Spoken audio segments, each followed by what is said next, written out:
10 વર્ષમાં દારૂના 15 લાખથી વધુ કેસ નોંધાયા છે। 50%થી વધુ આરોપીઓ જામીન પર છૂટ્યા। શું છે સમગ્ર માહિતી? વધુ વિગતો સાથે જોઈએ આ ખાસ અહેવાલમાં। દારૂના કેસોમાં 50%થી વધુ આરોપી જામીન પર। 10 વર્ષ દારૂના 15 લાખથી વધુ કેસ। દારૂના કેસમાં સજા કરતા જામીન વધુ। દારૂના કેસોમાં 18 લાખથી વધુ લોકો ઝડપાયા। 1500 કરોડનો વિદેશી દારૂ જપ્ત કરાયો।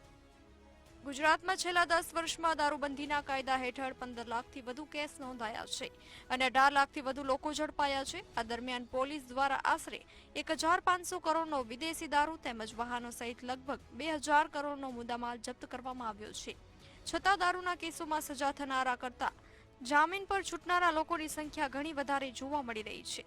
દારૂના કેસોમાં સજા થનારા લોકોમાંથી 50%થી વધુ આરોપીઓ જામીન પર છૂટી જાય છે। કેટલાક કેસોમાં આરોપીઓ અદાલતમાં દંડ ભરીને પણ છૂટતા હોવાના કારણે દારૂબંધીના કાયદાના અમલ સામે સવાલો ઉભા થયા છે।